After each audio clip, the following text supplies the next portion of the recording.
First of all, I just like to say what a privilege it is to be up here to speak on behalf of carers and people with dementia. I don't think I will be anywhere as good as the people that have been ahead of me. I'd just like to thank the lads from the Alzheimer's Society. They were trying to prepare me for tonight and asking me just to kind of get things in bullet points and have structure to my speech, but I'm not good at that stuff. So I like to try and talk from the top of my head, but seeing everybody earlier on, I remarked to Cormac there, I should have written everything down because everything was done just so beautifully, emotionally, and it just gave me, just reminded me of exactly what I am doing and what I want to do, and then raising awareness for dementia. And I think the best way I can do that is just be as honest as I can about my own struggles and my own joy, and laughing and crying with my mother Debbie, who you just mentioned was diagnosed at the age of 50. I'd always remember it was an August weekend, because in Carsveen, South Kerry, there's a Carsveen Celtic Festival of Music and the Arts, and I was around 23 at the time, and for me that didn't necessarily mean music, it meant session. To be honest, that's what it was. And I suppose my own knowledge of, I suppose just to give you background on my mum before any of this, she's a woman born in Boston. Her parents left from Kerry and went over to America, and she was born in Boston in 1957, and she had two sisters over there, and my first cousin here, Kerry's here tonight, so hello Kerry, thanks for coming. And my mother's own mother would have died very early in her life from cancer. So my mother became the mother of the house at age 12 or 13. And so I think she had a caring role in her very early in her life. And she returned to Ireland when she was about 20 with all her family, and met my father, I think, at the Rose of Tralee. Where else do people in Kerry meet? It was either that or Puck Fair. And now people are meeting in the Carsveen Festival, so it's all going good. She was an extremely hard worker. She provided for myself and my brother so well, along with my father. She worked 3 jobs at a time. She was a carer, she worked in schools, she cleaned schools, she worked in the local NCT centre. She did everything. And she was a powerful dancer, powerful Irish dancer. And one of her jobs was she'd come around to the primary schools and drag us out of the class, charge everybody 50 pence for dancing lessons. And it was something that I can't dance, to be honest, because stubborn as I am, I refused to dance for my mother, because I was embarrassed with her coming down to the school teaching 12, 13-year-olds how to dance. And as punishment, I used to have to be shown those steps at home for extra homework. So back, I suppose, prior to Mum getting a diagnosis of Alzheimer's disease, hindsight is a great thing. Looking back now, I could see things that in our mid-40s, even when I was doing the Leaving Cert, when I repeated the Leaving Cert, I failed maths. My mum was working in the local NCT centre, and she'd wait for me I'd wait for her after school, because she'd be finished around 6, and as the evenings would get darker, she used to ask me to drive the car, which just wasn't her. It was a very early sign of something was up. And our own home house is about a mile from our house. There's a little turn up, and she'd say, "Right, we'll swap over. Don't tell anybody that you drove out." She was extremely well, I think, as anybody here can relate to, of covering things up. I could ask her 100 questions, and she'd have 3 answers that could answer every one of those questions perfectly. She was amazing like that. And I suppose from Mom's point of view, we're in a rural area down South Kerry, and she was in her mid-40s, and I think she knew before anybody that she had dementia. But what services were there for her? There was nothing. So I think that's why she covered up. She knew before anybody that she had dementia, and I'm convinced of that. But Mum was diagnosed August weekend 2006, and the only time I've seen her angry, and the only time she cursed about the illness. But I will always remember driving home that evening, and I didn't know what Alzheimer's was. I thought, okay, there's a struggle ahead, but there'll be a cure. She'll be cured. I was really that naive. I really didn't know, and I went down that time, and I went out as normal. Little did I know that it was something that would completely change my life from like 360. The person that was with my mom that day when she got diagnosis to the person now, it's not 360, it's 720. It has gone a few times around. It brought me a lot closer to my mother, but it nearly destroyed me also. That's something, look, I'll talk about a bit more in a while. But I just want to go back to the signs and symptoms and just to cover up. I just like to talk about how naive I was as well. I was a blocklayer. That was my life. I was in the building trade, and one of my mum's best dishes was she'd do a lasagna. And I'd come in from work at 5, 6 o'clock, and the lasagna would be there, and I'd delighted. And it was nearly always Thursday or Friday. I knew the lasagna would be there. I'd be all excited coming home, you know. And one evening, I came home, and the lasagna was finished off with potatoes on top. And this is hindsight again. I didn't realise that wasn't a lasagna. But it was something that was slipping from my mum, and it was just another thing looking back on. Mum used to she'd put the kettle in the fridge. She'd forget, I have a brother in New York, she'd forget phone calls from him, and that would cause tension in the family because my brother would be ringing from America, might ring once a week, and he'd be wondering why myself and my father didn't return the call. He thought, look, we've forgotten about him. There's just so much involved with a diagnosis that I could stand up here for an hour and I wouldn't even reach half of it. And like you see as well, I tend to babble on, so forgive me for that. I said earlier it had a fierce effect on me emotionally as well. I suppose I wasn't a person who would really talk about their feelings. Still not the best at it, to be honest, but I'm trying consciously every day. I wouldn't speak about it for a long time. Wouldn't accept help into the house. Wouldn't apply for carer's allowance because I don't want to be paid for caring for my mum. That was how stupid I was about things. I just didn't want any help. But I came to realise a lot quicker than my father, who it took me a while to realise that it was hitting him as hard, or a lot harder. It was his life partner. It was someone that he had unbelievable moments with it. He's losing his life partner in front of his eyes, and I couldn't understand some of his coping mechanisms, like denial. That was his coping mechanism. There's nothing wrong with my mother. My father is a postman, so he'd be meeting up to 100 people a day who'd be asking, how was Debbie?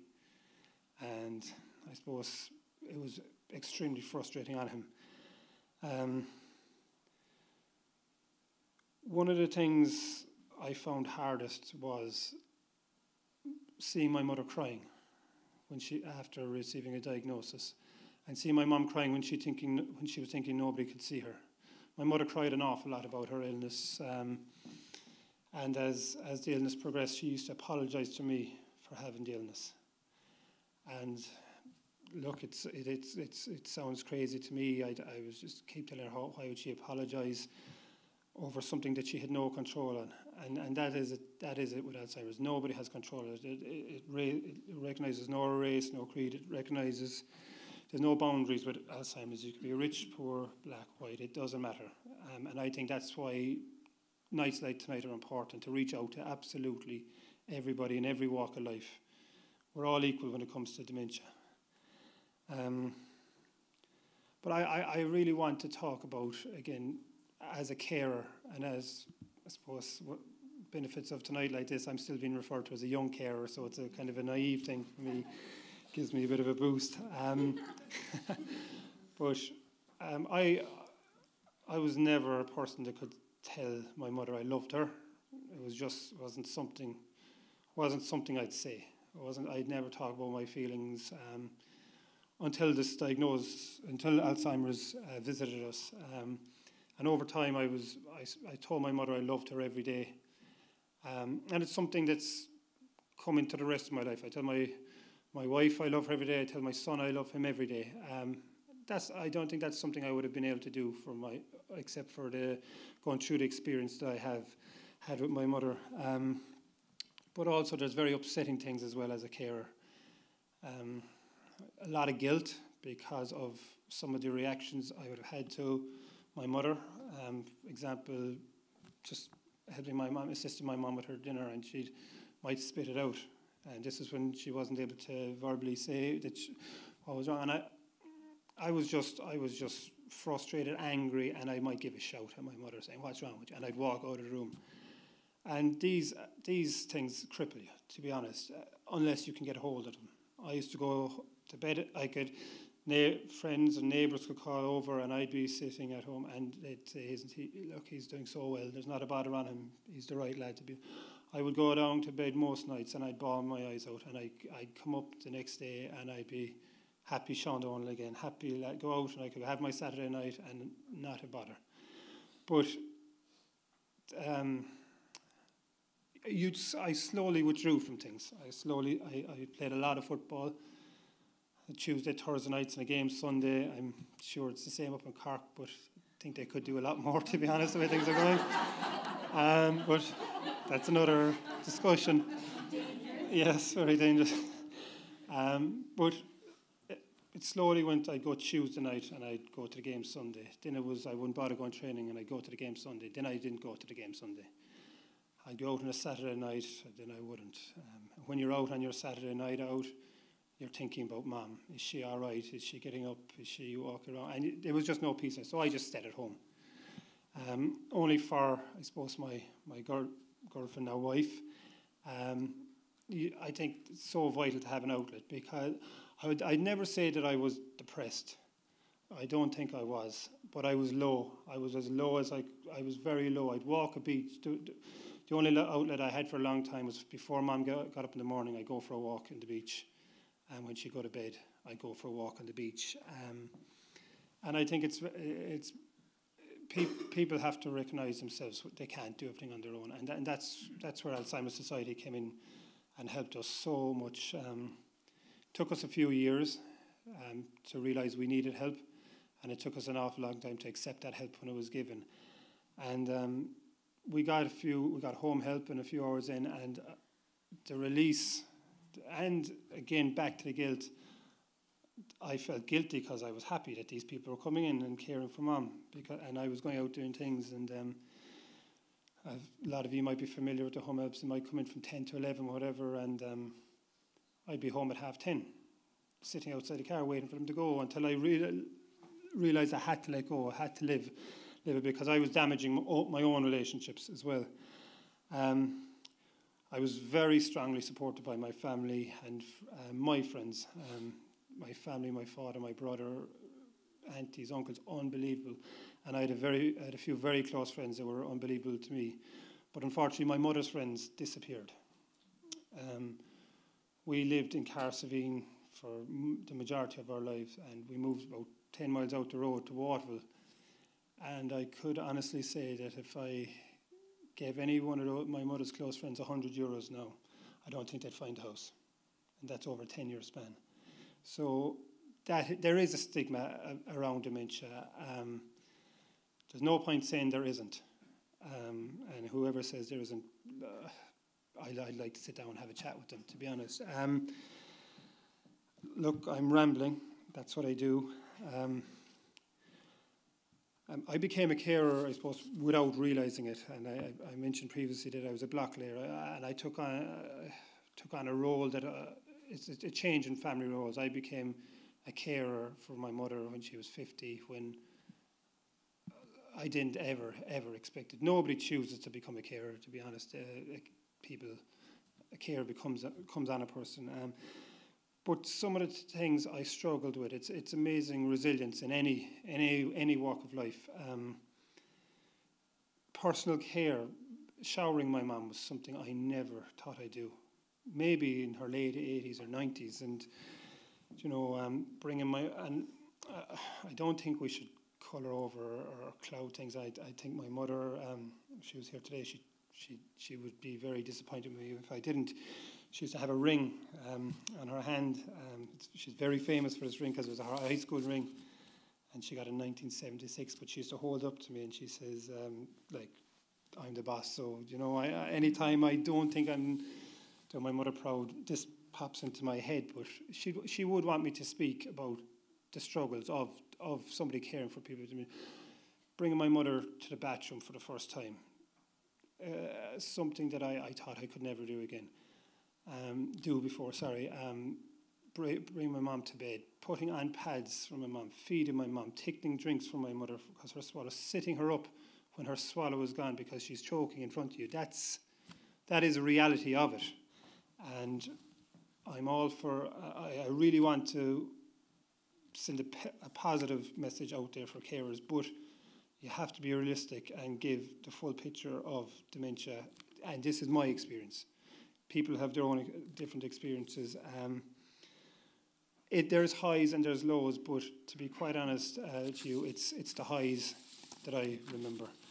I think Mom helped me to make memories. She, even through her illness, she's just so inspirational.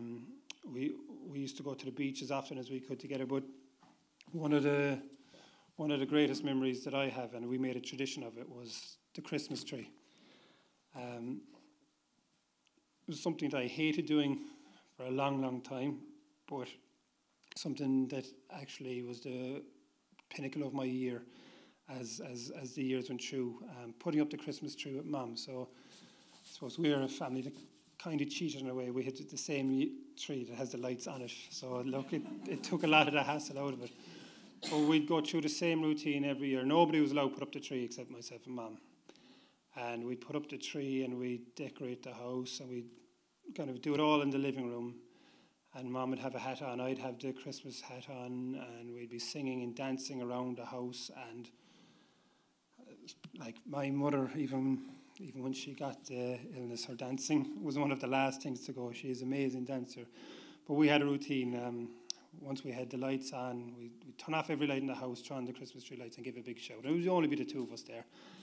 And we'd put on The Wizard of Oz, my mother's favourite Christmas film. And it was something she loved. And just to see her smile there. And as the years went by, I suppose, I measured Mum's deterioration it wasn't over months, it was over memories like that. So as the years went on, her ability to help me do these things lessened. So it went from handing me the balls to put on the tree one year and singing the song to sitting down and murmuring the song, and also watching The Wizard of Oz, because she'd shout if that wasn't done. But till eventually she couldn't speak to me at all while we were doing it.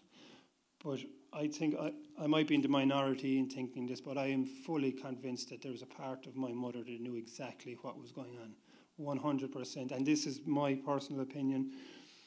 I suppose when a speech goes, my mother she was no longer able to kiss me, no longer able to tell me she loved me. But even if there was a flicker in the eye, or the eyebrow, or a twitch of the nose, it was like bewitched, I knew that she could recognize. Maybe this is just something that I needed to help me get through things, but each for their own. Since my mom passed away on the 12th of July, 2016, surrounded by all her family and friends, this might sound strange, but actually it was for 2 weeks we were by her bedside, and they were probably some of the most enjoyable times I had because her family were around. We were all there together. And in fairness, all the family always came for birthdays. And I've said before, they'd pop into the house anytime at all. Sometimes they wouldn't leave the house, you'd be trying to get down to bed. But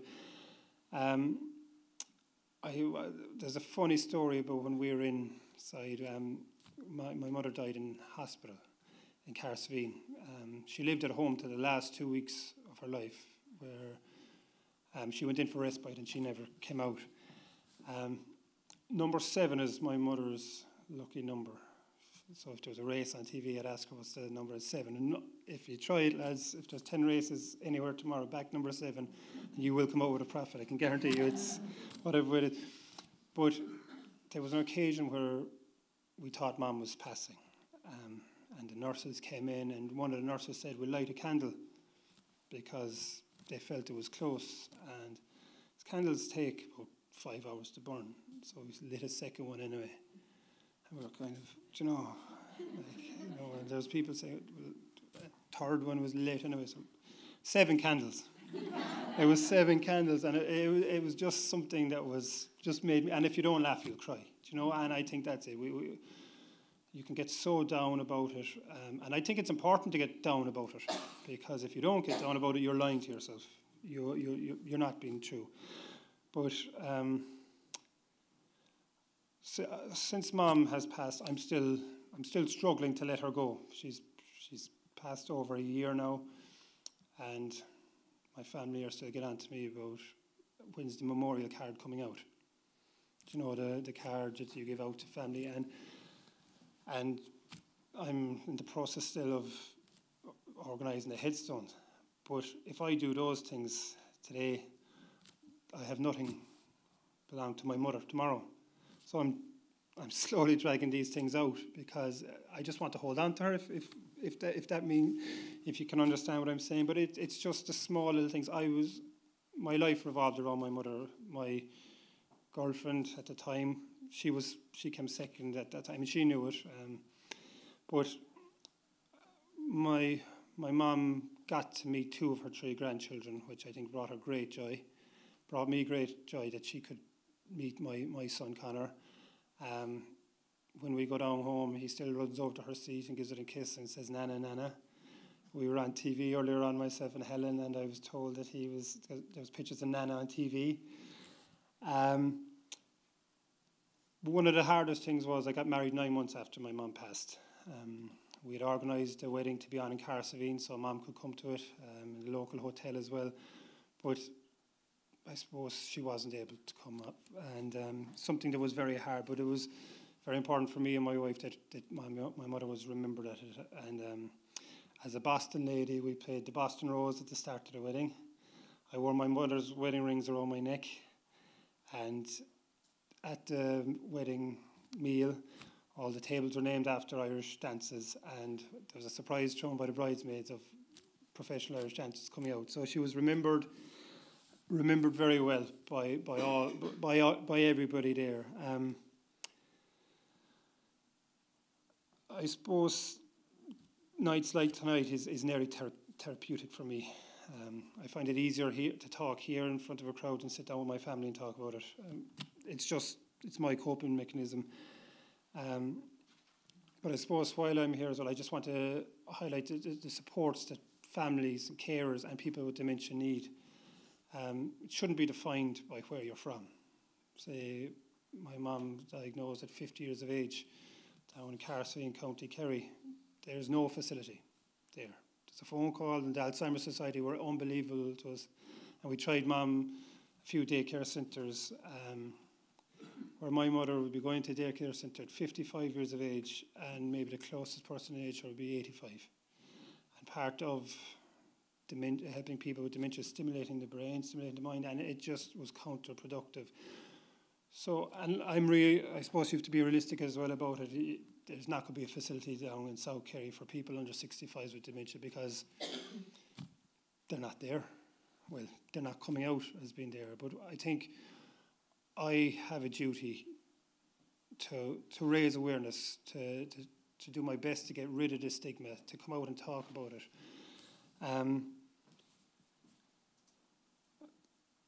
I suppose I'm part of the Dementia Carers Campaign Network as well, which is, I know there's a few people here that are part of it as well, and it's just another resource. We're trying to get information out there for people for carers, just to let people know that they're not alone under any circumstance. You should never be alone, and I think I'll echo what everybody said today. Talk about dementia. I think 60 years ago, cancer wasn't mentioned, and look at the strides that are being made with cancer today. If we talk about dementia, one voice is no good, and there's no point in waiting for the next person to speak about it, because we could be waiting forever.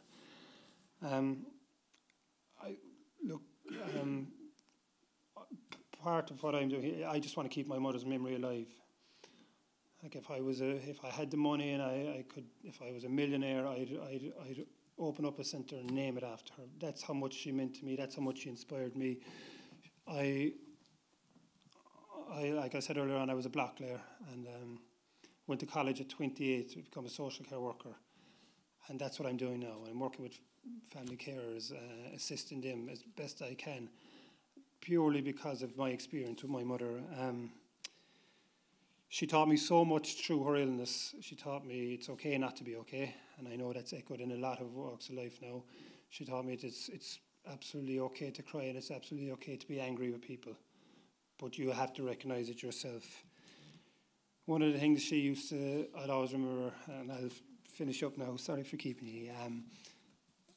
One of my greatest memories of my mum is from as early as I can remember. She used to peep the head into myself and my brother, and the last thing she'd say is, "Good night, God bless, I love you." And that's something I say to my son every night. And I give him a kiss, I say, "Daddy loves you, Nana loves you. Good night, God bless, I love you." And I've said it before, and I'll say it again. My mother will never be remembered as a person who died from Alzheimer's. She'll be remembered as a woman who lived with it. So thank you very much.